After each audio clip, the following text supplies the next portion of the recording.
We do have kind of a purple centre at the moment. That at the fringes of each of those parties, like if you talk about the progressive far left, even though it's not very far left in Labour Party, and the far right part of National, which aren't far right compared to the world, but in those perspectives, you can see some delineation there. But the chunk that's in the middle is very purple, and evidence is so is the capital gains tax. I've probably had 4 podcasts since we've won the election that have had political themes to them, and all of them I've been like, why the fuck aren't Labor ramming through a capital gains tax? They've got a majority in the House. They need more tax because of COVID. It fits beautifully with what they're trying to do, and it's because Jacinda made a promise. Jacinda made a promise that she wouldn't do it, so she's not going to. That's not how you run a country. Again, look, this is my rant. Okay, so here's part of my rant. I come back to my household income. I said this to someone last night.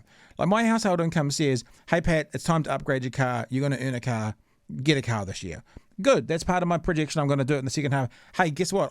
Something happens and my income drops by half. So I change the fucking plan. You know what I mean? It's like, I hate it that both parties go, well, we made a promise, so we're not going to do it. Even though we're doing that thing because there's been a significant change like COVID tearing apart our economy is actually the right thing to do. But they stay the path to not lose face, rather than going, you know what, guys, we did say this at the election, but you will know this COVID thing that we did so well to keep you guys safe from. Well, that's cost more than we thought, so we are going to need to change what we thought and actually bring it in. Not try to do cloak and dagger bullshit like what they're doing at the moment, which is a capital gains tax by any other name, so Shakespeare said. Yeah. Sorry. Yeah. Sorry. No, that's good, man. That's my rant. good. I'll get off my soapbox now. That's cool, man. But you're right. Like, what is leadership, right? So when we talk about politicians, what is leadership? Is leadership someone who has gone through tough things and they've gone there first, now they're turning around to bring others with them? Is that what leadership is? That's what I thought it was. Or is leadership just trying to understand what the bulk of people already want and then just be driven by that and give it to them? The bulk of people, the bulk of people are fucking idiots. I'm a fucking idiot. The bulk of us don't have a clue what we need to have in our tax forms and our whatevers for this country. The bulk of us would go, hey, I'd like to pay no tax. Let's see how that works out. You know, it's ridiculous. We elect a body of people to run the country. The ones who run it best should get to stay on and keep doing it. If this group fuck up and we go, you guys have completely dropped the ball on this, which obviously they didn't do last time, which is why it's the first majority in government ever under MMP.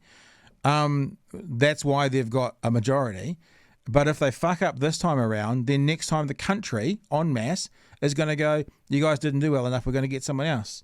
You know, we elect them to do their jobs. They should do their jobs. We need more tax because of COVID.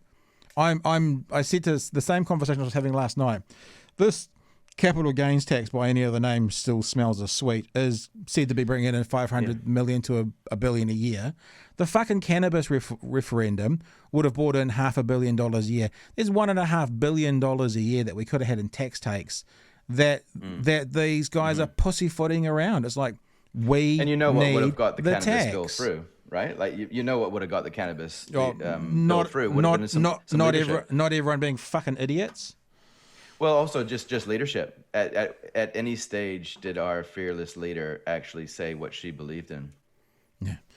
Look, I know you said that you might use a bit of other stuff on your podcast and stuff. The last few rants obviously will be deleted altogether, but you've hit a nerve, because the other thing about this, and this is why at the start of the podcast I should probably get back to it. I was talking about the supposed housing crisis. The housing crisis. This is what the housing crisis is, as we're being told. People can't afford houses. That's the housing crisis. Now, is that a crisis? There are other parts of the world, through Europe and stuff, that the community and the society don't believe in owning houses like we do here in New Zealand, coming back to the point you said about having your bit. And they accept and they are okay with renting their whole lives.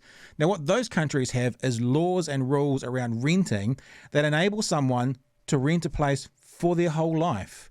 So they can get that ownership, they can get that, and they're not at fear of being turfed out on their air because, you know, their son's going to university next year, so you can get out now, tenant who I've had for 9 years. And they're putting protections in place for renters that enable them to get that this is my space, this is my chunk of land, this is my house, I want to change the colour of the paint, and this is the landlord that I'm paying it to. So I think we need to come all the way back and go, what is this housing crisis? It's we can't afford houses, apparently. Is that really a crisis? Do we need to repackage this and go, you know what? Rather than both of these major parties promising us to bring house prices down, can I just say this on record? It's never going to happen. House prices are not going to come down. In fact, this latest thing may drive house prices more because investors will want to get more money for that tax they're going to lose, and fewer houses are going to go on the market in those 10-year bright line test gaps, which means demand's going to go up anyway. So rather than this bullshit narrative by both major parties of bringing house prices down and making them more affordable, why doesn't one of them pivot and start talking about generating laws around rental properties that makes it so someone can have their home sweet home as a rental property and be okay with that? Kia ora whānau. This podcast has been brought to you in part by Beardy Boy Coffee. Beardy Boy Coffee, from the studio to the roastery, straight to your door. It's the podcaster's coffee, and it's been set up to support financially podcasters across New Zealand. Your purchase puts money directly into our bank account and helps us continue to make this podcast. If you want to find out more about it, beardyboy.nz is the way to go and purchase 200 gram or 1 kilo bags. But for the next 20 people that do, some sweet, sweet merch coming your way as well. How about a t-shirt from Beardy Boy? We've got the blue on yellow, of course, great for an Otago fan. We've got the black on black, which I'm sort of wearing at the moment. And all you need to do after you've made your coffee purchase is in the order notes of the checkout, put the colour t-shirt you want and the size, and we'll get you some sweet, sweet merch and some awesome coffee as you continue to support this podcast.